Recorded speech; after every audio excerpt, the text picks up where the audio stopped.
Well, on that note, maybe we should get started. Jim or MJ, would you like to just provide a brief intro overview?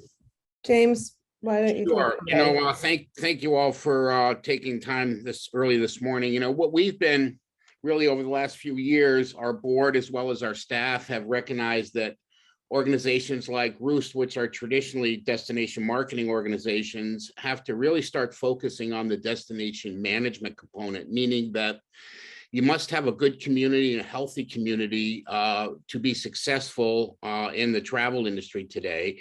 And, we look at our immediate Lake Placid, North Elba region, there's a lot of stress points that we have. And it's through this management process that we hope that over the next few years, we're going to be able to even out some of those and really utilize tourism as a benefit to the community. That's really the driving force that we've been really trying to concentrate on. And, when you sit down and we brought on a real great team, Greg Oates and his team from MMGY NextFactor that have done this in other areas of the country and the world, that the areas identified in Placid are somewhat unique, but somewhat not at the same time. And it's really a matter of working together, get community engagement, get all the organizations engaged, and try to really figure out a viable future that has as many benefits across really all of our different economic and demographic groups here. So we're starting this process.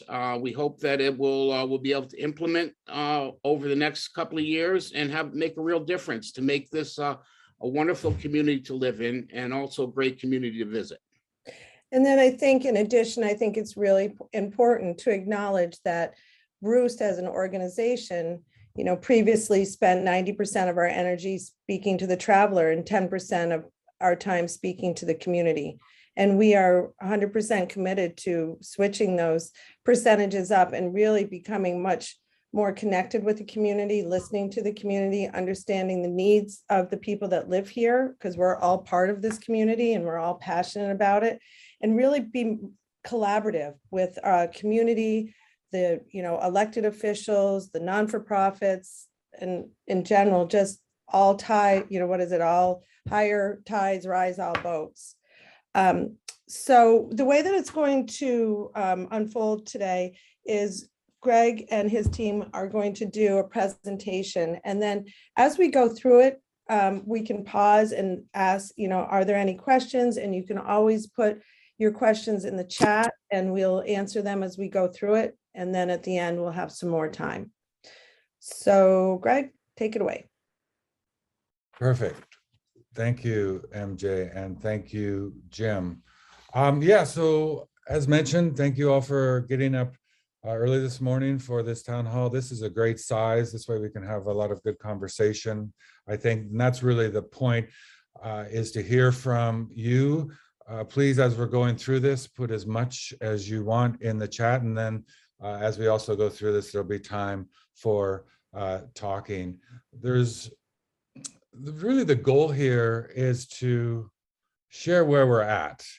And there's been now 6-7 months of all this community engagement and research. And for the first time today, we're sharing sort of the strategic framework that really make up the meat of the plan. So we just want to take it for a test drive. We want to hear how this sounds outside of our group and get feedback from you as well. I put my email here and I'll be sharing it again at the end. So we're happy to do more one-on-ones or have more email exchanges, but we want to hear from you.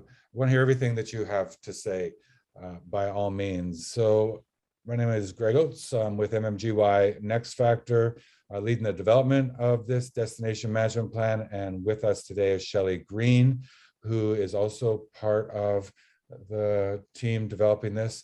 Shelley, in a past life, was the CEO of the Durham Tourism Organization and Convention Bureau. So we bring a lot of experience here to Lake Placid and North Elba. So really 3 points or three sort of phases. I'm going to provide very briefly some background, then talk about some key takeaways from the last 6 months. And at that point, it'd be great to get your feedback, what you think of those. We have 14 takeaways. And those takeaways in and of themselves, there's not going to be a lot of, oh, wow moments, but they provide a structured foundation for developing the actual strategies and tactics and initiatives and all of that.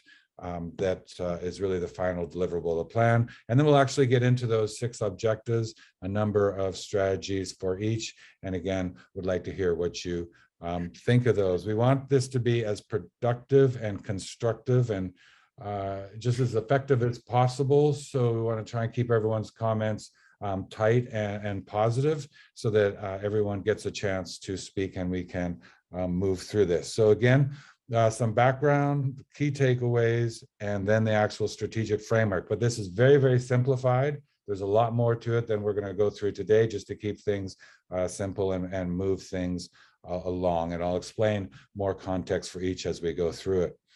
So maybe just a few minutes here on background, just what is the destination management plan? Many of you have probably already heard this, but it's really a 5 to 10 year strategic roadmap that optimizes all of the different elements happening in Lake Placid and North Elba and the surrounding region related to tourism. That's the visitors, the industry that serves them, so the visitor industry that serves them, the community that hosts them, and the environment. We want to optimize that and bring greater balance to that overall sort of those dynamics. And as was mentioned, we've done this in many, many different destinations. I'm showing you 3 here that are somewhat similar to Lake Placid, Breckenridge, Hilton Head. Halliburton is lake country, 600 lakes just north of Toronto. So somewhat similar with you, where you're outside a major metropolitan area, and also similar, all 3 of these, in terms of how COVID has accelerated some of the challenges that a very, very popular destination like yours incurs. Now, when we talk about the actual strategic framework, the final deliverables, what we really mean by that is we're going to have 6 primary objectives. Usually we have 5 or 6 to keep things manageable. These are the overarching sort of goals that are important to Lake Placid and North Elba, based on all of the feedback and engagement we've done now with well over 100 residents in the area. So there's going to be those 6 overarching goals. For each of those objectives / goals, we'll have key strategies for each of those. And this is, again, the first time that we're showing this in public. And we have 4 now. There might be more. They will evolve over time, but we're starting the process now. And then for each of those strategies, there will be actionable tactics. How do you actually implement those strategies and get buy-in and ensure that they remain on course over time? And then we also have defined results for all of that, so that we can not necessarily measure, but keep on top of where the community is going as you implement all the strategies that will be in this plan. So we're going to go through some of that today.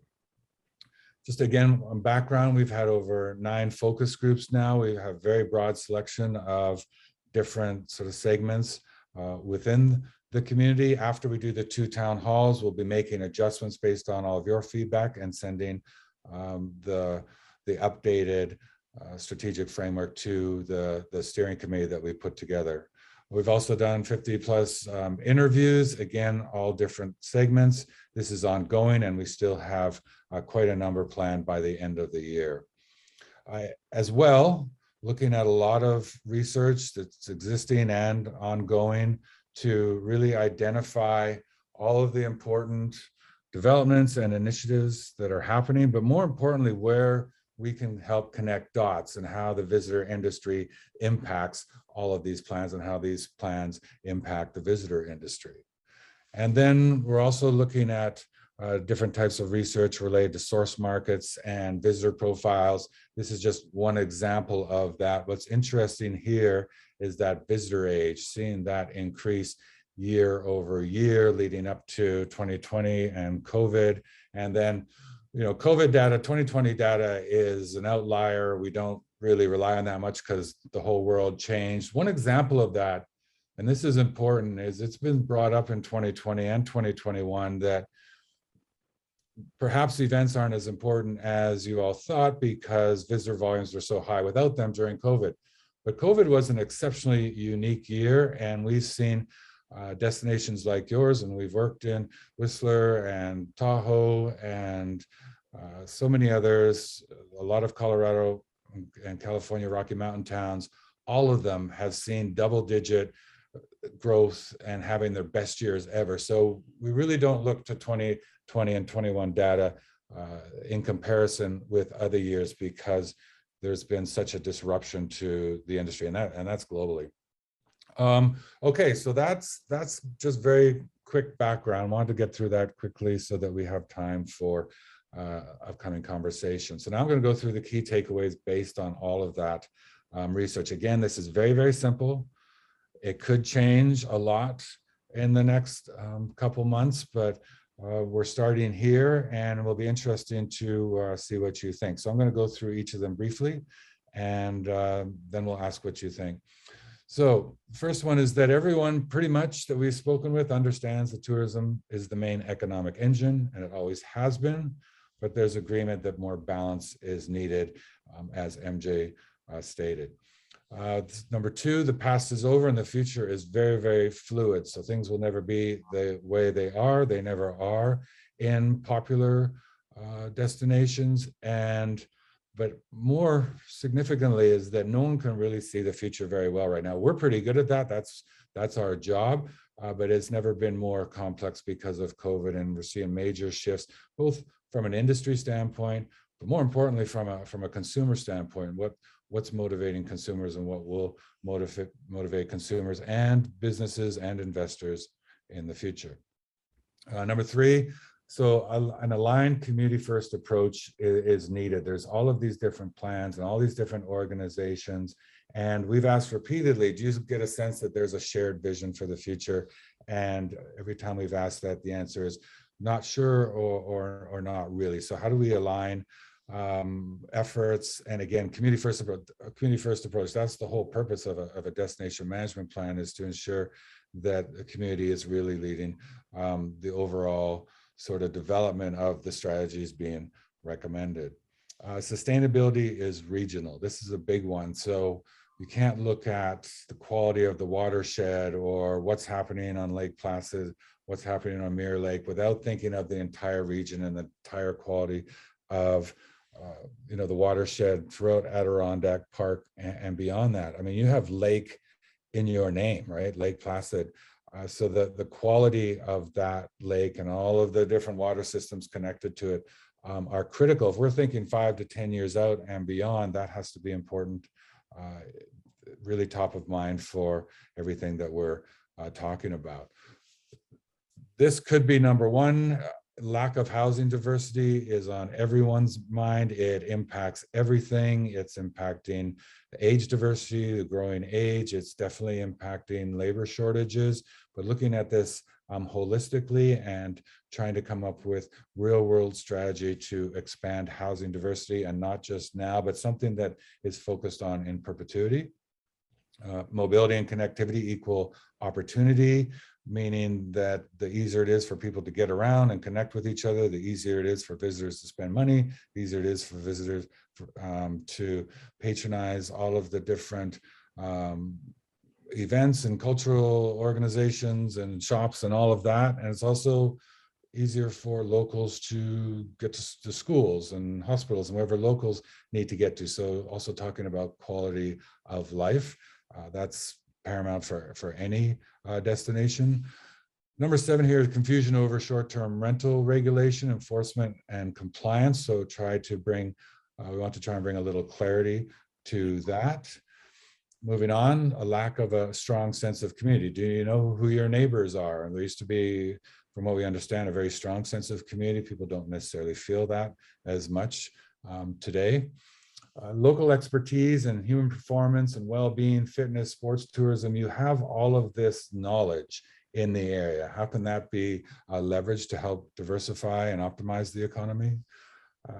Another one, there's been a lot of talk about age and diversity, equity, and inclusion, and diversity of age across all sort of age segments, young, old, everyone. that's what defines a thriving community. So if we're talking about, we're always talking about community during this. If we're talking about what a community is, a thriving community is multicultural and multi-generational. Event management is dividing the community. We've talked a lot about this the last 6 months, but how can we balance the needs of the event owners and businesses and industry with the needs of residents in the community? Opportunity to leverage best-in-class outdoor recreation. Brian, this is based on conversation with you and a lot of your colleagues in outdoor rec. From what we've heard over and over, you have world-class biking trails and outdoor recreation, but perhaps not the reputation that it deserves, like others. There's been some people who have questioned that, but by the vast majority, there's a sense that you have something pretty spectacular there. There's also been a lot of talk on arts, culture, heritage, the creative economy in general, makers, people who create things, people who perform, musicians, artists. And we've heard multiple times that this idea you don't come to Lake Placid for culture is just plain wrong. So how can we build up that? There's a sense among the cultural community that sports overshadows everything that they're doing. So I want to give a bigger platform for that. And that drives visitor spend, visitor experience, visitor dispersal, all the things we want. It's really arts and culture that can help there a lot.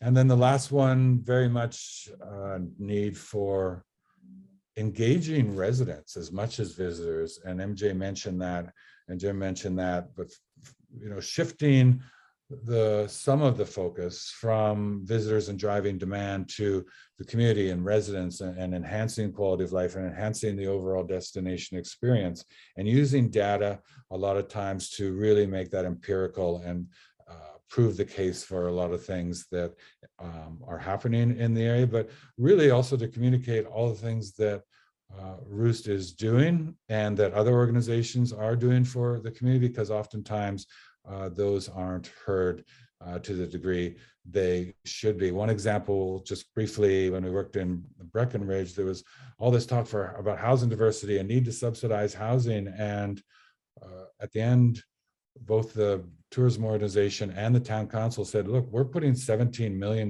into subsidize housing. That's 2 million more than Denver, which is 10 times the size. And a lot of people weren't aware of that. So just communicating more effectively everything that's happening. So I'm going to stop there. And maybe what I'll do is pull this out of presentation mode just so I can see everyone's faces more. And anyone have any comments about any of those? Anything that we're missing? Anything we should add? Anyone want further context on any of these? If you raise your hand, we can. And I don't see anything in the chat so far either. So if you want to, Callie, why is there no reference to supporting the workforce, investing in the people who make this work possible? It seems a missed reference. So why is there no reference to supporting the workforce, investing in the people who make this work possible?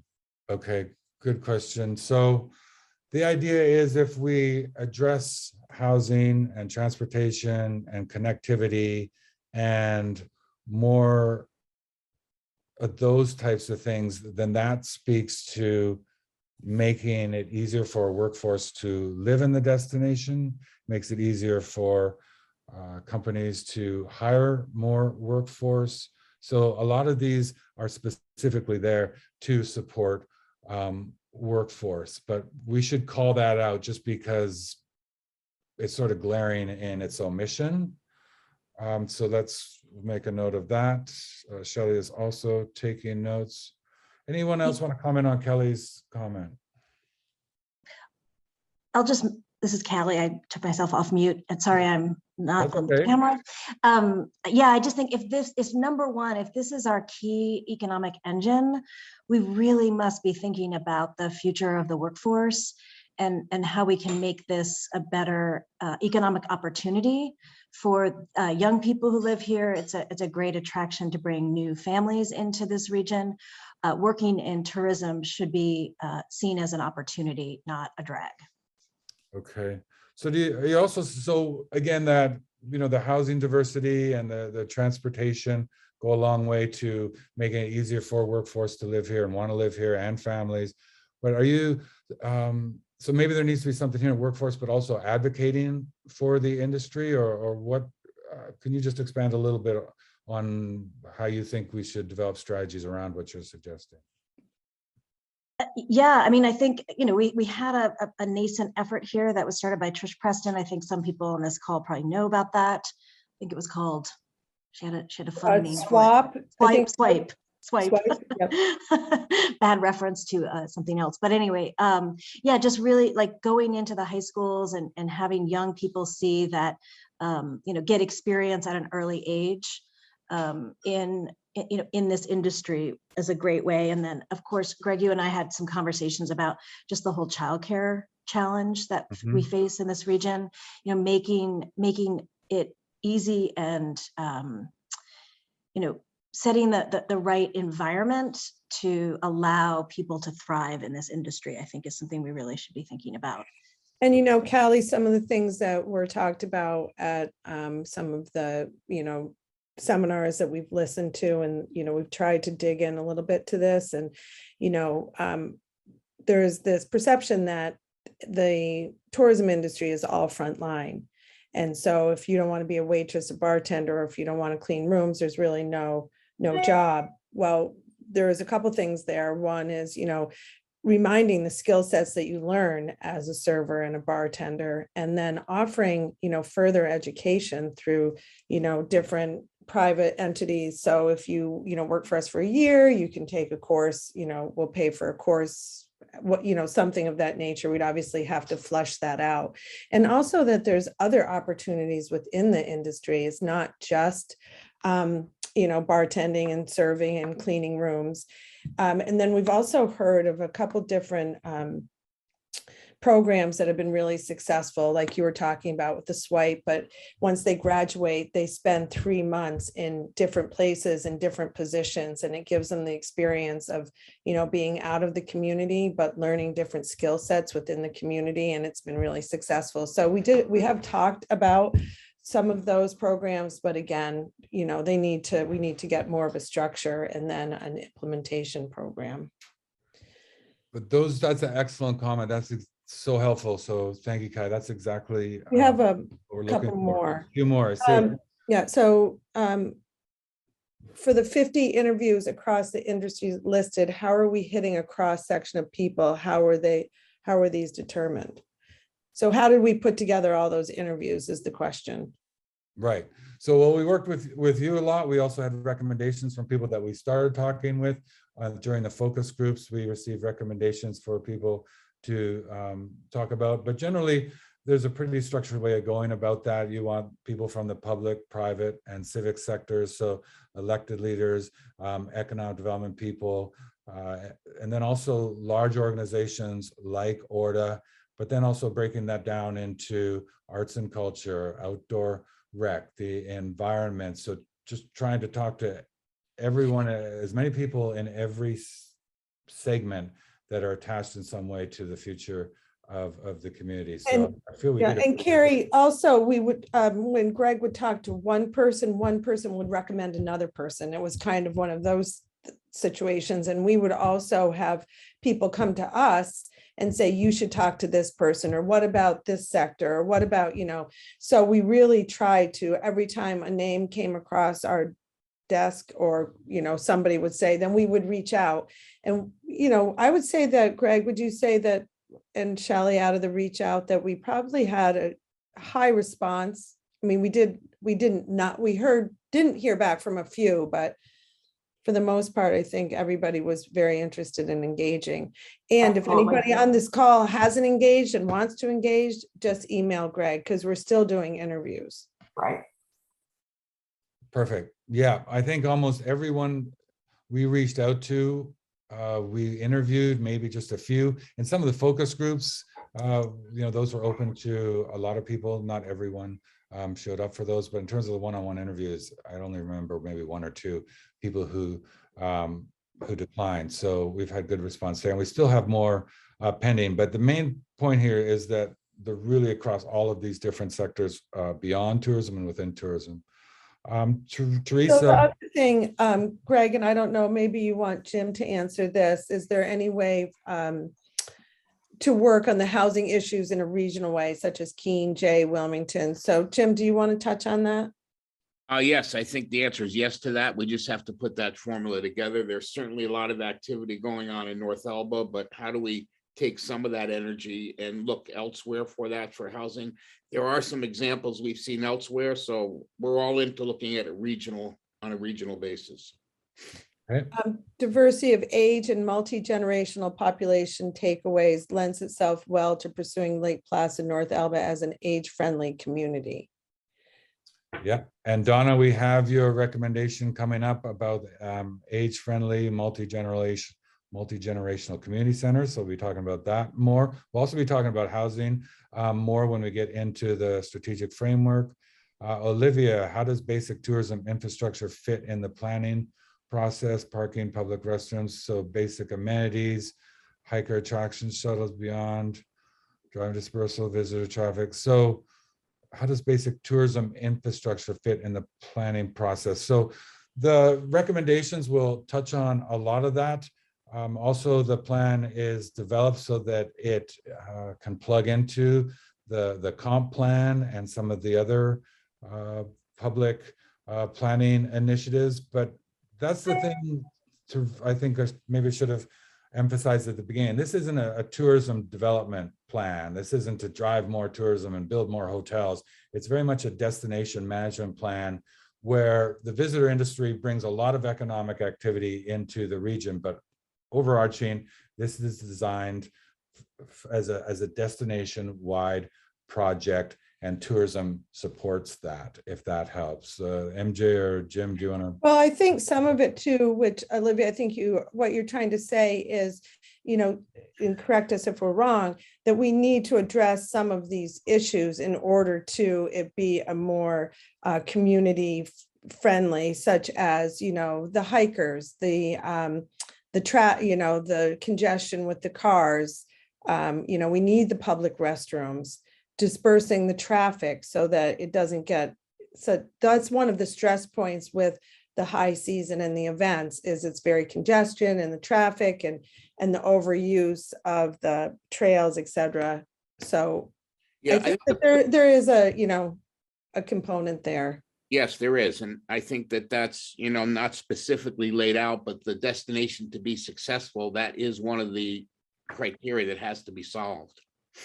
Also, Going back to the childcare and the after school, I do think that we need to have that somewhere in the plan because there is a serious lack of daycare. Like there very little daycare in North Elba, Lake Placid, and then the after school programs as well.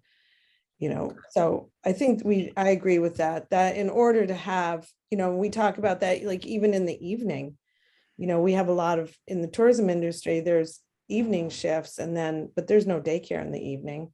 Yeah, we have some tools already at the table to start affecting those, meaning like the LEAF program and those types of things that I think can come to play in those areas as we, move down this road. okay. Good. We're starting to get into some of the strategic stuff that we're going to get into next, but why no reference to workforce needs to be added in here somewhere. And in that reference, we can talk perhaps about childcare, daycare. We'll look at that, but we need to get that language in here and emphasize that. And that's really what the key takeaways are for, to just say, okay, these are, the big themes from all the calls, and that these need to be addressed when we get to the actual strategic framework, which we can get into now. So we're about halfway through. And Teresa, there's an article in the NYT about some communities and short-term rental task money toward affordable housing. Yes, when we get to that objective around housing, let's bring that up for sure. So let me bring this back. Okay, so now looking at the strategic framework, and this is the first time we've shared this. We've shared takeaways before. We've never shared what we're about to get into now. This is the plan. These are the objectives, strategies, and tactics that really are designed to recommend real efforts in the community for the next 5 to 10 years. We're only going to go through the objectives and the strategies to keep things simple and manageable for now. So in terms of the 6 primary objectives, to diversify and optimize the economy, these aren't necessarily in a specific order, except that would be number 1. Embrace a regional approach to improve sustainability. And when we're talking sustainability here, it's more in terms of environmental sustainability and looking at that as a region. Next one is to increase long-term housing diversity. And there was a lot of conversation around this.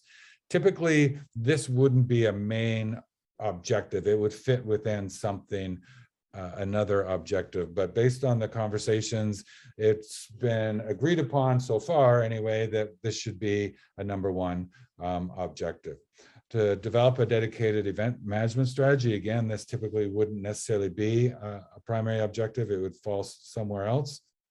But because events play such a crucial role in the overall economy and in community day-to-day life, to actually develop something specific to that. Number 5 is align investments to really benefit both locals and visitors across all socioeconomic segments. So looking at how the destination continues to grow over the next 5, 10 years, and money that's put into that, to really look at this, is this something that's valuable for both locals and visitors? And is it something that, you know, a broader spectrum of people can afford? The affordability questions come up as well. And some of these things we just think to be inherent in the key takeaways, but I don't know if we had just overall affordability in there too. So I'm making a note of that. Okay, that's number 5. And then number 6 is, as we talked about earlier, just you look at all the digital platforms and non-digital options for communicating with people today, and to really look at those, to put more investment in there, to leverage data more effectively, and just communicate with everyone more effectively. There's pretty much 100% across the board agreement with everyone I talked to about that. So now I think what's best is these should be looked at in their entirety, because they're all connected. So if I go through all of these and the 4 strategies for each, and then we can come back to each. Great. Should we answer some questions that we have before? Yes, we keep by all going? means. Can you? Okay, Can you bring so yeah, so Naj talks about, you know, how we've always been the, you know, take the cure TB, and so now this, you know, with COVID, people want to get out and hike, and you know, the, you know, World Health Organization released a study about the benefits of the arts, and so go ahead, Naj. Whatever you're trying to, might be easier for you to say it than me to read it. Sure. So can you hear me clearly? Yes. Great. So one, we have this huge history of being a health destination. It was major. It was Lake Placid, and I mean, the region was more famous than Lake Placid has ever been because of health, because of TV. And it was interesting, as part of that, they used the arts and nature to support the process of healing. It was the first time in history that from a medical standpoint, they evaluated the health benefits of the arts to address a physical disease. And so nature was used too. So today we have people coming here in huge part for health reasons, you know, because of COVID driven. You know, we benefit because they want to get out in nature where it's healthy. They want to do healthy things. They want to, you know, all our fresh air and fresh water and all these different things are really underlying. It's for health reasons. And and what's interesting is the CDC, the World Health Organization, did a huge study. It's a monumental study, and they released it about a year and a half ago, and they've now started a worldwide push to encourage greater use of the arts for its health benefits. And the CDC has taken up on it, invested a lot of money in using the arts both for communication and to help address COVID issues. And this year, what's happening here is we have all these resources of nature, wonderful health facilities, and the arts, but they're not working together. And Okay. they don't. and So since- I hear, so. And my yeah. feeling is that could be beneficial to our attracting tourists and visitors, as well as at the same time enhancing the health and well-being of local residents. And it needs training. So I think that's an opportunity for us to pursue. MJ, you want to go first? No, go ahead, Greg. Okay, so very much, absolutely, and really explaining that and what that means and what that looks like.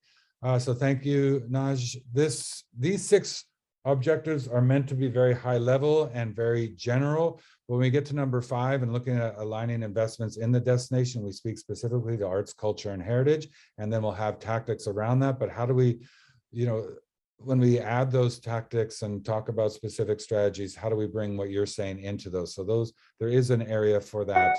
And then Carrie said, should we put environmental sustainability so it isn't confusing people on objective number 2? Should that say improve environmental sustainability? Yes, we should do that, because now when we talk about sustainability, there's more and more agreement that we're really talking about, people, planet, profit, economic, socio-cultural, and environmental. So we'll do that, add environmental to number 2. Thank you, Teresa, for the link to that New York Times article, which I did copy and paste into my notes. Okay, let's move on because we only have 20 minutes and we have a lot to go through. So again, I'm going to go through these very quickly, but again, I'm happy to talk with anyone one-on-one. And Greg, will you share this deck so that if anybody wants to review it, or how does that work? I think maybe let's share it after the second one, because if we start sharing and then people start sharing and then there's all these different versions of this. Okay. So after the second one, because that's what's going to go to the steering committee after we update this, then we can share that with everyone, and we'll have We'll our share it on our Ruth's website and our Facebook page. Perfect. Okay, so again, this is going to be quick and just in the interest of time so that everyone has a chance to comment. So align again the public, private, and civic sectors, community organizations around shared goals, and pool resources and implement strategic planning initiatives more effectively. There's all of these different plans, there's all of these different organizations, but they're not necessarily talking to each other as well as they could. So work together. Keep Right. going. Yeah, leverage the region's 100-year history really in human restoration and relaxation and sports. The Adirondack Park was founded on this idea of personal restoration and health, well-being, fitness, and active living. Those are major markets, both within tourism and beyond, that can be further capitalized on. Again, this has been a really confusing one. There's been a lot of conversation around this, but there's all these investments happening in sports venues, has been for a while. Plus there's all this local professional expertise related to events and sports training in general. But how do you take all that expertise and all that infrastructure and expand that into other industries? So this is really just economic development 101. You look at where your strengths are, where your clusters are of local expertise, and you expand on that and attract businesses around that. And really all this is anchored in all of the investments in sports venues over. I just want to comment on that, Greg, real quickly. That gives us the ability, expanding beyond sports for personal or human performance. That becomes more year round, and diversity, meaning bring those professionals in and getting known in those areas. So I think that's a great example of how we can diversify the economy, bring more people in as professionals, as residents. And we have results written for all these, but to try and show all this at once was too much. But maybe when we share it, we can include sort of the intended outcomes, the results for all of this. But the idea of creating opportunities for more entrepreneurs year round in these industries is really the intention there, and leveling off the economy more, all of that. So that's not tourism related. Yep. Right. Attract a broader base of new residents, ideally full-time residents, but to continue that pipeline of younger people and families and people of all ages moving into the region and make that attractive. I think we should have in there, attract a broader base of new full-time residents. I think So full-time should be in there. Okay, so 1D full-time. Okay, good. That's 1 of 6. Number 2, really looking at this regional approach to environmental sustainability. That regional approach is key. But first is to establish benchmarks and work with, there's independent organizations that do that, the quality of the water, the watershed, how things are evolving year to year, just to keep on track of how things are changing from year to year, and then make long-term predictions and scenario modeling around that. Align all organizations that talk about environmental challenges, including climate change, throughout the park to speak to each other. What we found during the environment focus group was that a lot of these people weren't necessarily talking to each other and sharing data and sharing plans, which we thought was interesting. Getting people out of cars, that's basically what this is, and making it easier for people to get around on alternative modes of transportation is something every single destination of every single size is trying to do. And when you get people out of cars and you get them onto alternative modes of transportation, there's also no end of research showing that that drives incremental revenue for retail, restaurants, whatever you might have. D is having some kind of committee or coalition or alliance or something to really steward this process and keep on top of things, but most importantly, just be a bridge between the industry, government, environmental organizations, visitors, and the community. Number 3, so again, we've focused on housing as one of the main term objectives, but look at home ownership options for a broader base of residents, not just workforce housing that workforce can rent, but to look at ways for more people to actually own homes and more people across more socioeconomic segments. Balance short-term rental and home ownership opportunities. So this goes to that idea of being more clear about what are the regulations and compliance and enforcement issues related to that. So create greater balance there. That is highly complex. A lot of work needs to be done to achieve that. Develop and convert. So convert buildings you already have, perhaps they're not being used, they're not fully optimized.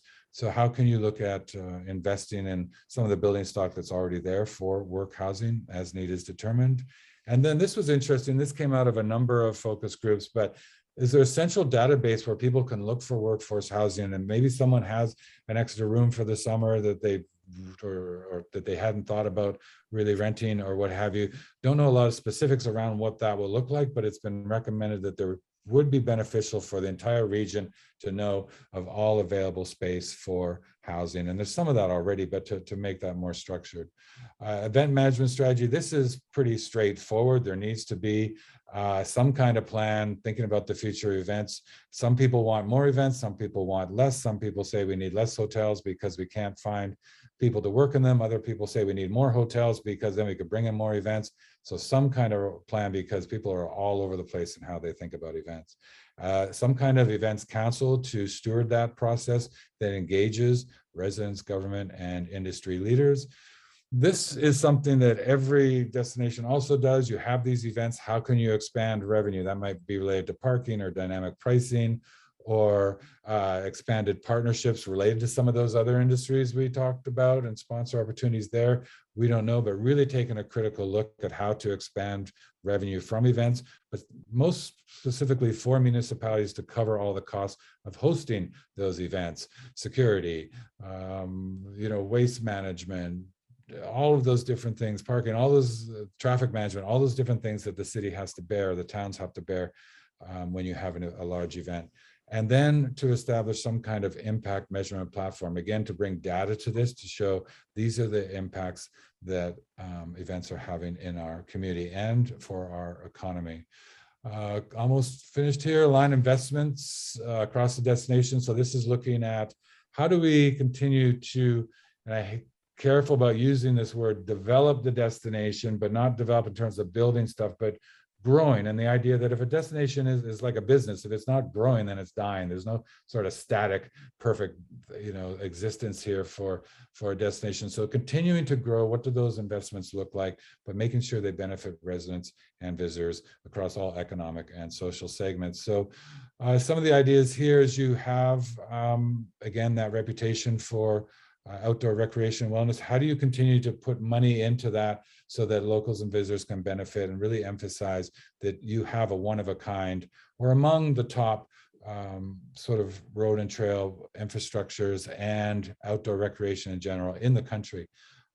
This is where we talk about arts, culture, entertainment. Develop a platform that's specifically vague for now, but how can there'll be a lot more focus on all of the different people doing amazing things in the area, and definitely tying to that point, and we've taken this down, that arts also tie in with number one, wellness and well-being, and some of the other comments we've made. And we really want to connect the dots among all of these and drive that home. So that connection between arts and wellness, I think, is fantastic. And that benefits both sides of the equation there. Regional strategy that builds on food and beverage. This is key for anywhere. Every destination is a food destination. Almost every traveler is a foodie to some degree of some kind.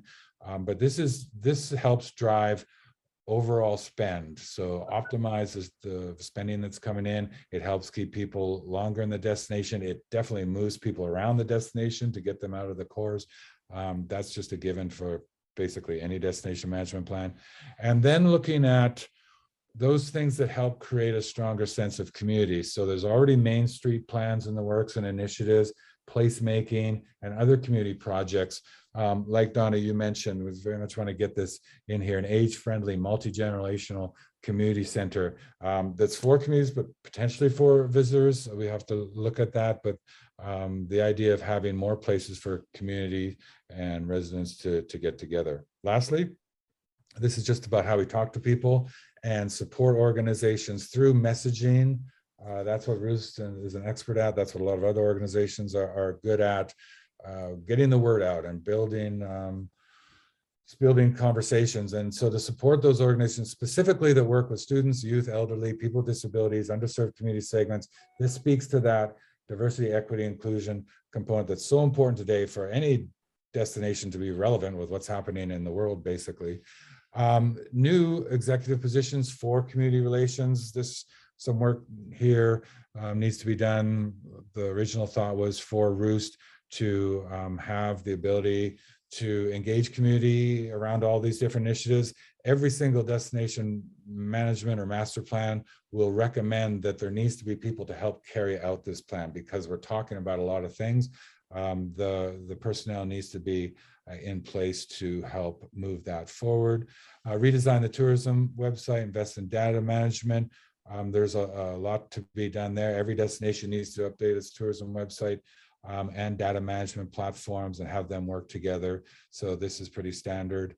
And then lastly, many of you might remember the community forum that brought a lot of different organizations and residents together to talk about Ironman, but more of those that really provides a bridge for getting all these conversations that everyone's having out of their silos, out of their coffee shops and Facebook groups. And if you have something to say it in public.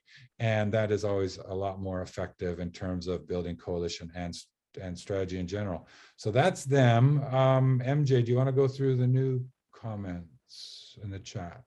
So just a couple of things that I think are great to point out. One is like US bobsledding is a leader in diversity in sports. So the more we aggressively go out after these different sporting disciplines, that in turn will lead to diversity, not only in the sports, but in our region. And then of course, with our visitors. So I thought that was a good point. And then Carrie's, which I'm going to look at this, Bentonville, Arkansas has become the mountain bike capital of the world that they self-dubbed. And a lot of their trails integrate art throughout them, which is really made me think about, I just was in Houston. And, Houston is very arts oriented and wherever you walk, there's art somewhere. There's an art display from the high school, outside the park. There's a lot of statues. There's, you go in and they sell cookies that have different art, on the cookies. So I think that that's a great idea, to be able to integrate art into our natural environment, as well as different, art centers, et cetera. So I thought that was great. And then Olivia was saying that, our events are very volunteer labor focused. And does that take away from lost wages, not, having volunteers opposed to paid? And I think with a lot of the events, specifically in Lake Placid, using Ironman and lacrosse, it's a mix. A lot of the locals are hired, but the volunteer pool is so large and it's so condensed into a 1 or 2 days that, so there is a little bit of a balance there, Olivia, but maybe there could be more.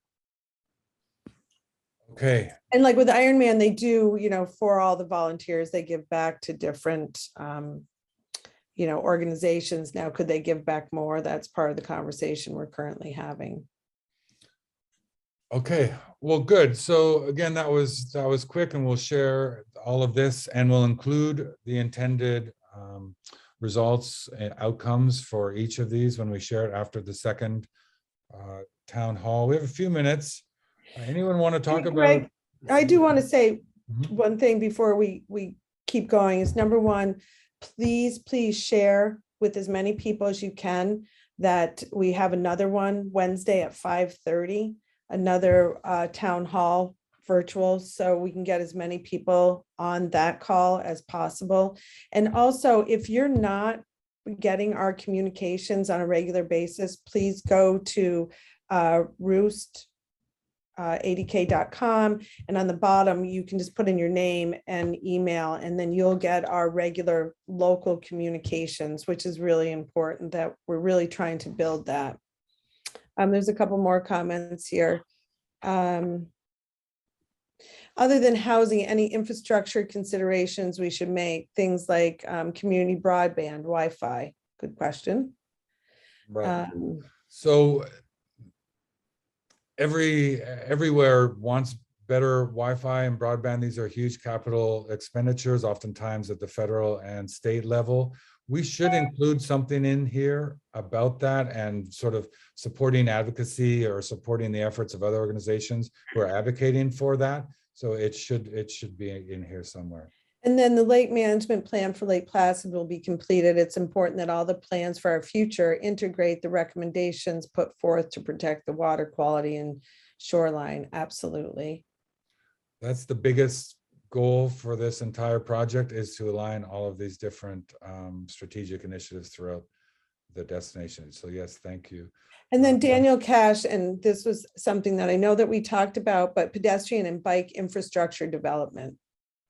Oh, well, that speaks specifically to a few of these here, but developing infrastructure and investing in that so more people can get out of cars, and clearly focusing on safety and the infrastructure to separate bikes and pedestrians and vehicles more intentionally. That's a huge piece of this. So yes, thank you, Daniel.